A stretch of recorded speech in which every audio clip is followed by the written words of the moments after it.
María Soriano presenta en Xàtiva Carlos, un conte infantil i solidari sobre la vida amb el virus de la sida. Carlos és un conte didàctic que porta esperança als afectats amb el virus de la sida. Carlos ha estat escrit i il·lustrat per María Soriano i ahir es prop presentar en Xàtiva. La seva venda es destinarà a diversos projectes solidaris.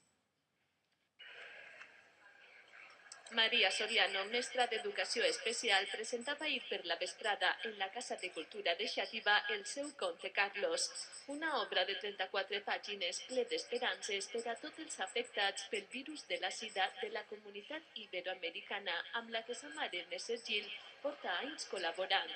Maria ha plasmat de forma didàctica aquesta malaltia en un conte dirigit a xiquets i adults i escrit en castellà per poder portar-lo i distribuir-lo en Bolívia. I estic realment contenta perquè estic orgullosa del treball que he pogut aconseguir. És com un xiquet que comença en no res i a poc se va donant forma i apareix això.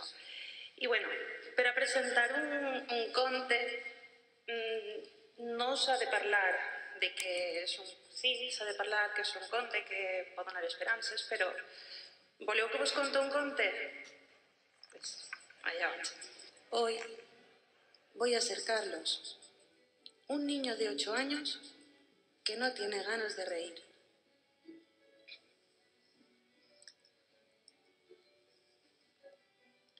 Mi mamá no me ha dado el beso de buenas noches.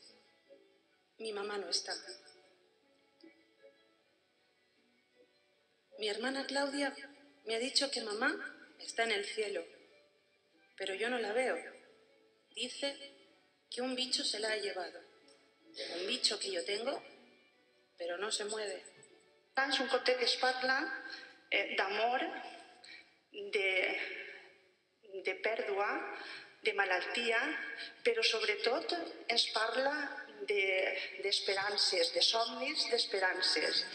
I aquestes esperances que se veuen en els ulls dels xiquets i de les xiquetes de Puacunyatay.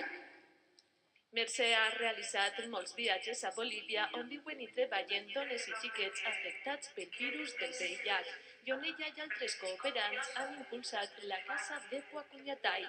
Els beneficis de la venda del llibre aniran precisament destinats a aquesta iniciativa solidària. És un centre d'acollida de dones, xiquetes i xiquets que viuen afectats per la malaltia del VIH-Sida a Santa Cruz de la Sierra, Bolívia.